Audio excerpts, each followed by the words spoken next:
The scream pierced through the quiet morning air as Sienna collapsed in the parking lot, her designer heels skidding across the wet asphalt. Blood seeped through her silk blouse, the same crimson as her lipstick, the same red as the Ferrari she had arrived in.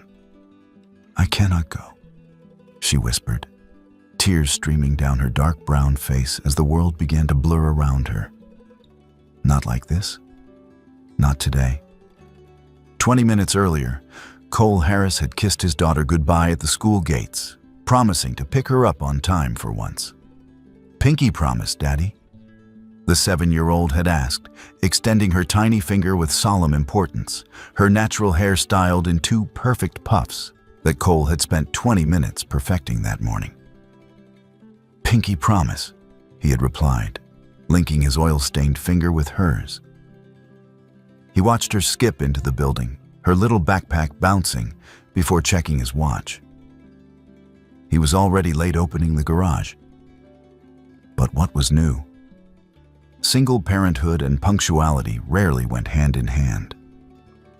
The mechanic shop he owned, barely kept afloat these days, sat just 2 blocks from Westfield Elementary and 3 blocks from the city's most exclusive shopping district. It was a strange location, a working-class establishment wedged between worlds of privilege. Cole had inherited it from his father, who had inherited it from his father before him. 3 generations of Harris men with grease under their fingernails and honest work in their hearts. His grandfather had opened the shop in 1962, one of the first black-owned businesses in this part of the city. And Cole carried that legacy with pride even when the bills threatened to bury him. Cole was unlocking the garage door when he heard it. The unmistakable purr of a Ferrari engine, followed by the screech of brakes and then silence. He did not turn around.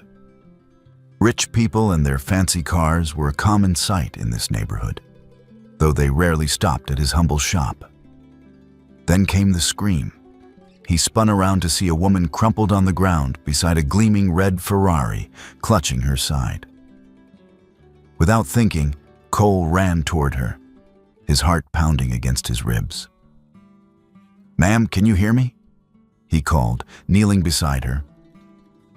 Up close, everything about her screamed money. The perfectly styled locks that framed her beautiful dark face, the manicured nails, the watch that probably cost more than his annual income. She was stunning, even in distress, her deep brown skin glistening with a sheen of sweat, her features contorted in pain. "I cannot go," she whispered again, her eyes fluttering. "The meeting, my company. I cannot." Cole noticed the blood spreading across her blouse.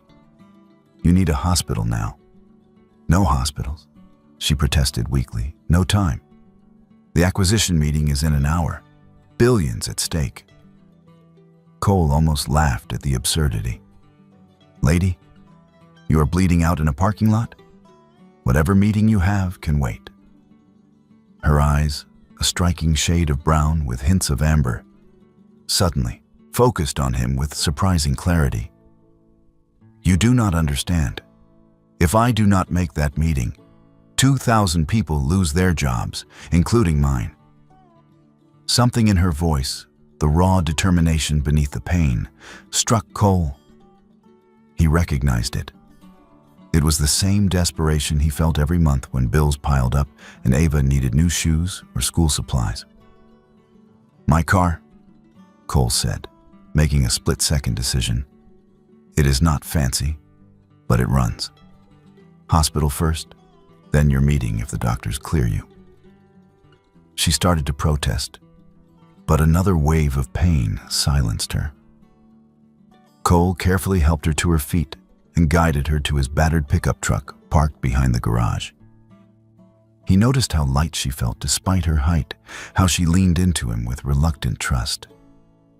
"I am Cole," he said, helping her into the passenger seat.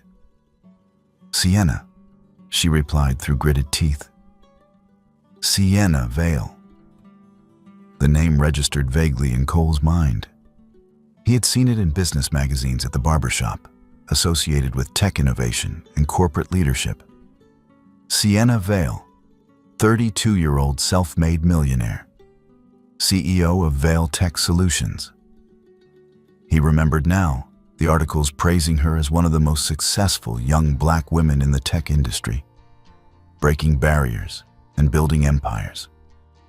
As Cole pulled onto the road, he glanced at the woman beside him. Her face was pale beneath her natural complexion, her breathing shallow. "What happened to you anyway?" "Appendicitis, I think," she murmured. "Been ignoring the pain for days. Too busy." Cole shook his head. "No meeting is worth dying for."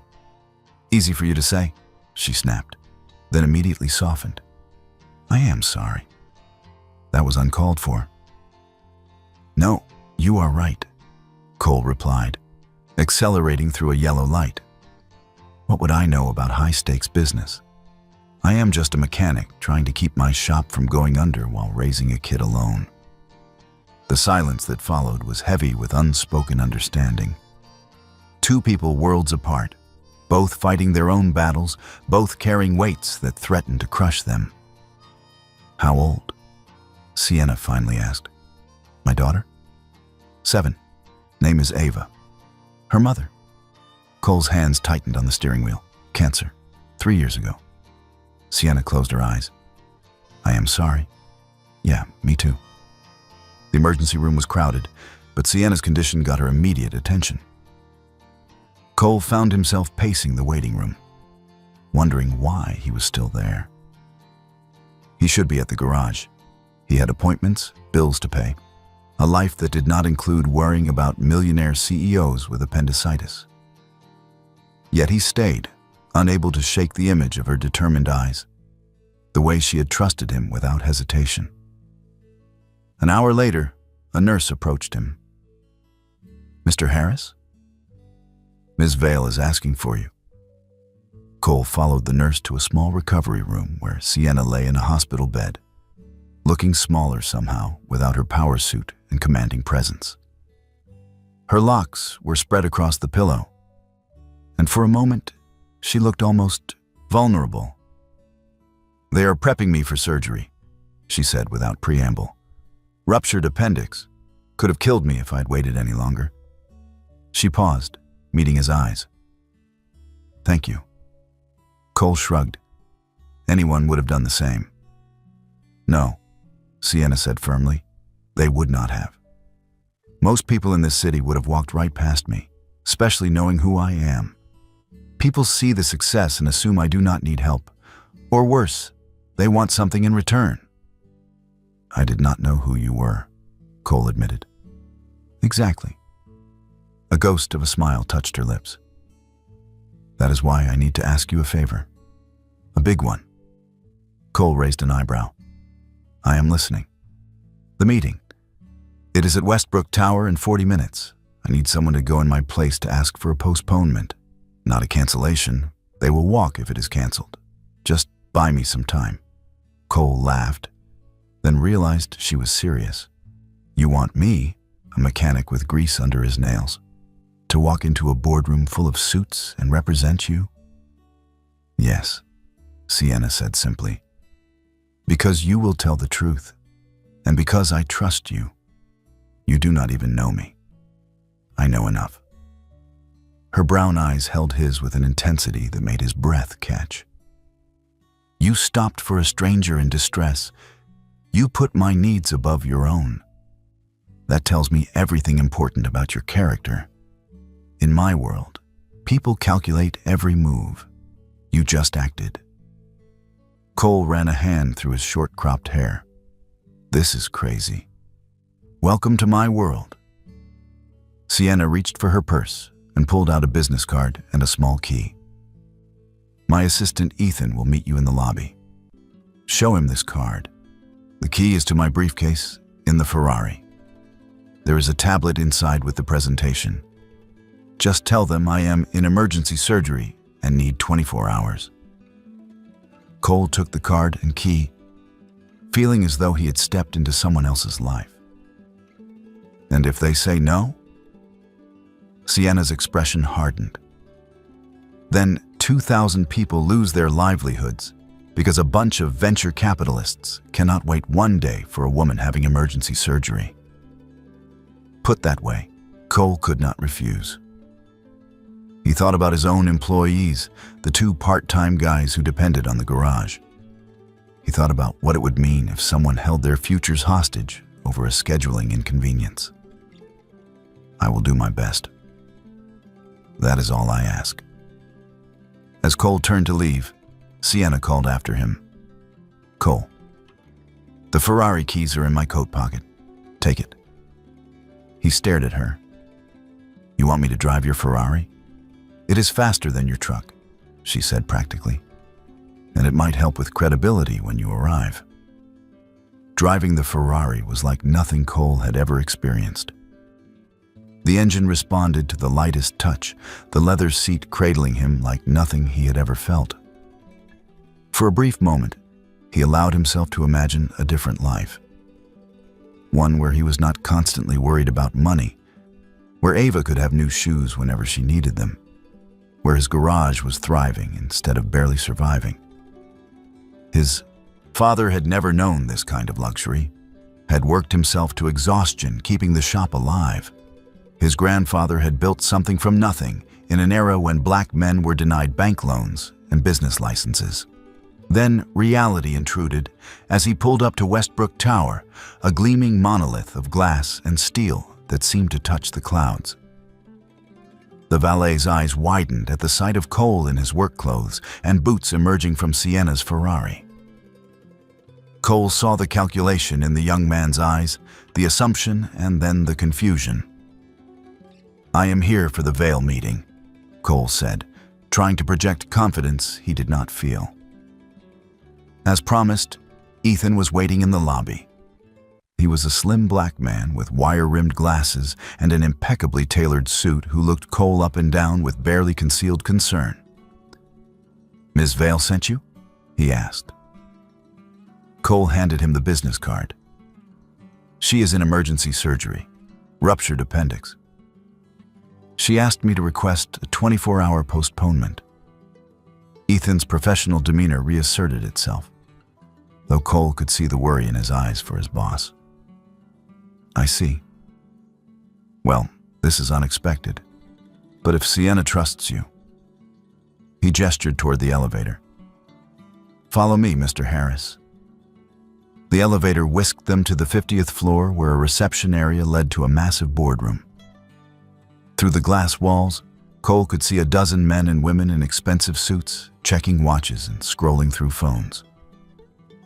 He noticed he was one of only 3 black people visible, counting Ethan. Wait here, Ethan instructed, entering the room alone. Cole watched as Ethan spoke to the group, gesturing occasionally in his direction. Several heads turned to stare at him, expressions ranging from curiosity to outright disdain. He recognized those looks. He had seen them his whole life, the way some people assessed and dismissed him in the same glance. After what felt like an eternity, Ethan emerged. They want to hear it from you. Directly. Cole swallowed hard. What do I say? The truth, Ethan replied, echoing Sienna's words. Just the truth? She always says that is the most powerful thing anyone can offer. Heart pounding, Cole entered the boardroom. The conversation died immediately, all eyes turning to him. He felt the weight of their stares, the judgment, the skepticism. But he had faced worse. He had buried his wife. He had raised a daughter alone. He had kept a business alive through a pandemic and a recession. These people in their fancy suits did not scare him. Gentlemen, ladies, Cole began, his voice steadier than he expected. My name is Cole Harris. Sienna Vale is currently in emergency surgery for a ruptured appendix. She asked me to come here and request a 24-hour postponement of this meeting. A silver-haired black man at the head of the table leaned forward, his presence commanding the room. And you are? I am a mechanic. I own Harris Garage on Elm Street. Miss Vale collapsed outside my shop this morning. Murmurs rippled through the room. The silver-haired man, clearly the leader, studied Cole with shrewd eyes that had seen decades of negotiations and power plays. "Mr. Harris, do you know what this meeting is about?" Cole shook his head. "No, sir. I just know that Miss Vale said 2,000 jobs depend on it." "Indeed." The man steepled his fingers. "We are here to discuss the acquisition of Vale Tech Solutions by Westbrook Industries, a deal worth billions that Miss Vale has been fighting for months." Cole frowned. Fighting for or against? The question seemed to surprise the man. Against, initially. But market pressures have forced her hand. Today was to be the final negotiation before signing. Something did not add up. Why would Sienna be so desperate to attend a meeting to sell her company when she had been fighting against it? Cole thought of the determination in her eyes, the way she had said 2,000 people lose their jobs. "Sir," Cole said slowly, "I do not know much about business. But I know people, and I know that Sienna Vale was willing to risk her life to be here today. Not to surrender, but to fight for those 2,000 employees. She built something. She's not the type to give it up without a fight." The room fell silent. The silver-haired man's expression was unreadable. "You seem very certain of Miss Vale's intentions for someone who just met her this morning." Cole met his gaze steadily. "Sometimes you learn more about a person in a moment of crisis than in years of casual acquaintance. When everything is stripped away, you see who they really are." A woman at the far end of the table suddenly laughed. She was striking, with natural hair cropped close to her head and an elegant presence that commanded attention. "He has got you there, Charles." She turned to Cole. "I am Rowan Westbrook. This is my father, Charles Westbrook. And you are right. Sienna was not coming here to surrender. She was coming with a counteroffer." Charles Westbrook's jaw tightened. "Rowan." "No, Dad. I am tired of the games." Rowan stood, addressing the room. "Sienna Vale built her company from nothing. She has created more innovation in 5 years than Westbrook has in 20. We should not be acquiring her. We should be partnering with her. She is exactly the kind of visionary leader we need, not as a subordinate, but as an equal." Cole watched the power dynamics shift in the room, feeling like an observer in a play he did not fully understand. But he understood people, and he could see the respect in some eyes, the resistance in others. Charles Westbrook's expression darkened. "This is hardly the time or place." "Actually," Cole interrupted, surprising himself with his boldness, "it seems like exactly the time and place. Miss Vale risked her life to be here today. The least you can do is wait 24 hours to hear what she has to say. She deserves that respect." The room fell silent again. Then, unexpectedly, Charles Westbrook smiled. A small, tight smile, but genuine, nonetheless. "You are either very brave or very foolish, Mr. Harris." He glanced around the table. "All in favor of postponing until tomorrow afternoon?" Hands rose around the table. Rowan Westbrook's was the first, her eyes meeting Cole's with something like approval and curiosity. "Motion carried," Charles announced. "We reconvene tomorrow at 2 p.m. Please extend our well wishes to Miss Vale for a speedy recovery." As the meeting dispersed, Rowan approached Cole. "That was quite something, Mr. Harris. Not many people stand up to my father like that. Certainly not strangers who walk in off the street." Cole shrugged. "I was just keeping a promise." "Well, your promise may have just saved Vale Tech Solutions." She handed him her card. "If you ever decide you want more than being a mechanic, give me a call." Cole pocketed the card with a polite nod, but knew he would never use it. His place was at his garage, with his tools and his daughter. Not in this world of glass towers and power plays. His grandfather had built something real, something that served the community. That legacy meant more to him than any corporate title. When Cole returned to the hospital, he found Sienna awake and alert, though clearly still recovering from surgery. Her locks were pulled back from her face, and without makeup, she looked younger, more vulnerable. "How did it go?" she asked immediately. Cole recounted the meeting, watching her expression shift from anxiety to relief to something like wonder. "You stood up to Charles Westbrook?" she asked incredulously. "The Charles Westbrook?" "I just told the truth," Cole said simply.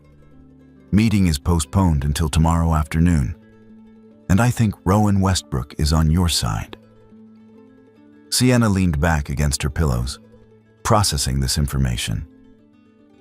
Rowan has been trying to modernize Westbrook Industries for years. Her father resists change at every turn. She looked at Cole with new respect. "You may have just changed the course of both our companies." Cole shrugged. "Just keeping my promise. Like I promised my daughter I would pick her up on time today." He checked his watch, which means I should go. "Wait." Sienna reached for his hand. Her touch was warm, her grip surprisingly strong. "I do not know how to thank you." "No need. Anyone would have done the same. We both know that is not true." Her brown eyes held his. "Let me help you with your garage. An investment, not charity." Cole stiffened. "I do not need handouts." "It is not a handout. It is good business." Sienna's voice was firm. "Your garage is in a prime location. With the right equipment and marketing, you could specialize in luxury cars. There is a shortage of honest mechanics who understand high-end vehicles. Every wealthy person I know complains about finding someone trustworthy." The idea took root in Cole's mind, despite his resistance. He thought of Ava, of the stability such a business could provide her. He thought about being able to pay for her college someday, about not lying awake at night calculating which bills he could delay. "I will think about it," he conceded. Sienna smiled. "That is all I ask." She hesitated, then added, "And maybe you could bring Ava to visit sometime. I would like to meet her." The request surprised Cole. "Why?" "Because," Sienna said softly, "today reminded me that there is more to life than boardrooms and balance sheets. I would like to know the little girl whose father keeps his promises, even to strangers. I have been so focused on building my empire that I forgot what really matters." 6 months later, Harris Luxury Auto Service opened its doors. It was a state-of-the-art facility specializing in high-performance and luxury vehicles, built on the same lot where Cole's grandfather had started the original garage 60 years before. A brass plaque near the entrance honored both men. Cole remained the owner and head mechanic, but now employed 3 additional technicians and an office manager. Sienna had been true to her word. It was an investment, not charity. She owned 30% of the business, but left the day-to-day operations entirely to Cole. Her counteroffer to Westbrook Industries had succeeded, resulting in a partnership rather than an acquisition, with Rowan Westbrook playing a key role in the new joint venture. Vale Tech Solutions maintained its independence while gaining access to resources that allowed it to grow even faster. But the most significant change was not professional. It was personal. What had begun as an unlikely encounter between 2 worlds had blossomed into something neither Cole nor Sienna had expected. They were taking it slow, mindful of Ava's feelings and the complexities of their different lives. But there was no denying the connection between them. Sienna had become a regular presence in their lives. She attended Ava's school plays and soccer games. She learned to braid hair from YouTube videos so she could help Cole with Ava's styling. She brought her corporate expertise to the garage while learning to appreciate the satisfaction of honest, physical work. On the day of the grand opening, as Ava proudly cut the ribbon in front of the new garage, Cole caught Sienna's eye across the crowd. She smiled, not the polished professional smile she wore in boardrooms, but the genuine warmth that made his heart skip. The crowd was diverse, a mix of neighborhood regulars and luxury car owners, old friends and new business partners. Rowan Westbrook was there, chatting with Cole's elderly neighbor, Mrs. Thompson. Ethan was photographing everything for social media. Daddy, Ava tugged at his sleeve, her eyes wide with excitement. "This is so cool. Are we rich now?" Cole laughed, kneeling down to her level. "We are blessed, baby girl. There is a difference." Ava considered this seriously. What is the difference? Rich is about money, Cole explained. Blessed is about people. Having people who love you and believe in you. Ava looked over at Sienna, who was now helping Mrs. Thompson to a seat. "Like Miss Sienna?" "Like Miss Sienna," Cole agreed. "And like you are my biggest blessing." Ava threw her arms around his neck. "I love you, Daddy. I love you too, baby girl. More than all the Ferraris in the world." That night, after the celebration had wound down and Ava was asleep in her bed, Cole and Sienna sat on his small porch, watching the stars appear one by one. "Thank you," Cole said quietly. "For what?" "For taking a chance on me. On us." Sienna reached for his hand. "You are the one who took a chance. You stopped for a stranger. You walked into a boardroom full of people who looked nothing like you and spoke truth to power. You let me into your life, into Ava's life." Cole was quiet for a moment. "When my wife died, I thought my life was over. I was just going through the motions, trying to survive for Ava's sake. I had forgotten that good things could still happen." Sienna squeezed his hand. "I know what you mean. I built my company as armor. Keep moving, keep achieving, and you do not have to feel anything. Then I collapsed in your parking lot, and a stranger saved my life in more ways than one." They sat in comfortable silence, two people who had found each other against all odds. "My grandmother used to say that God puts people in our path for a reason," Cole said. "I never really believed it until now." "What changed?" "You," Cole said simply. "Ava asked me this morning if you were going to be her new mommy." Sienna's breath caught. "What did you tell her?" "I told her that some things take time, but that I hoped so." He turned to face her. "Is that okay?" Sienna's eyes glistened in the starlight. "It is more than okay." A year later, they stood in the same parking lot where everything had begun. But now it was transformed, decorated with flowers and fairy lights for their wedding reception. The ceremony had been small, just family and close friends, held in the same church where Cole's parents had married and where Ava had been baptized. Sienna had worn a simple but elegant dress, her locks crowned with white flowers. Cole had worn a new suit, though he had insisted on keeping his grandfather's pocket watch. Ava had been the flower girl, scattering petals with serious concentration. Now, as the reception wound down and guests began to leave, Cole pulled Sienna onto the small dance floor for one last dance. Ava was asleep in Mrs. Thompson's arms, exhausted from the excitement of the day. "Mrs. Harris," Cole said, testing the name. "Mr. Vale," Sienna replied, making him laugh. "I am not changing my name, neither am I." "Harris Vale? Vale Harris? How about just us?" Cole suggested. "However we name it, we are family now." Sienna rested her head on his shoulder. "I never thought I would have this, A real family. Someone who sees me, not my company or my money, just me. I see you, Cole said. I have seen you since the moment you collapsed in my parking lot, too stubborn to go to the hospital. Sienna laughed. And I have seen you since you bundled me into your terrible truck and drove like a maniac to save my life. That truck has character. That truck has tetanus. They swayed together, surrounded by the ghosts of the past and the promises of the future. Cole's grandfather had built something real here, something that served the community.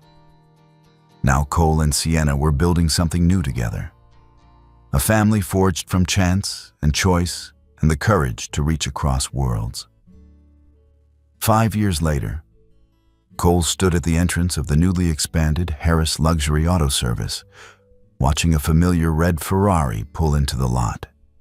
Sienna emerged, looking as stunning as the day they had met, though her designer suit was now paired with sensible flats instead of heels. Running late? Cole asked, kissing her. Board meeting ran over. Sienna rolled her eyes. But I made it. I promised Ava I would be here for her presentation.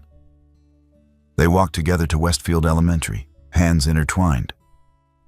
Ava was now 12, all long limbs and attitude. But she still lit up when she saw her parents enter the auditorium. Her presentation was on entrepreneurship, using Cole's garage as a case study. She spoke confidently about 3 generations of Harris mechanics, about innovation and adaptation, about how her daddy had taken a chance on a stranger and built something beautiful. In the audience, Cole felt tears prick his eyes. Beside him, Sienna squeezed his hand. After the presentation, as they celebrated with ice cream, Ava asked the question that had been on her mind. Mom, how did you and Daddy really meet? Sienna and Cole exchanged glances. I collapsed in his parking lot, Sienna said. And he saved my life. Ava wrinkled her nose. That is not romantic. It is the most romantic story I know, Cole said. Because it taught us that sometimes the best things in life come from the worst moments. That strangers can become family. That keeping your promises matters more than keeping your appointments. Ava considered this.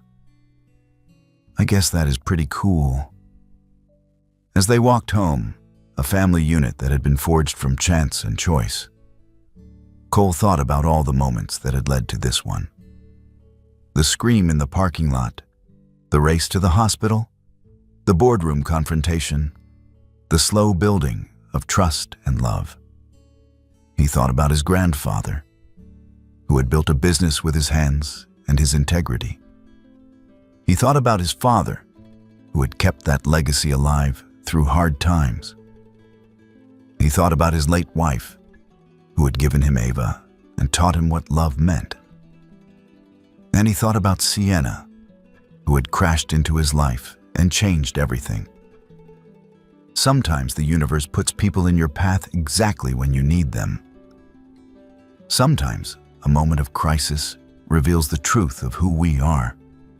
And sometimes, if you are brave enough to help a stranger, you find your way home. That night, as Cole tucked Ava into bed, she asked one more question. Daddy, would you do it again? Stop for a stranger like that. Cole smiled, thinking of all the ways that single decision had transformed his life. Every single time, baby girl. Every single time.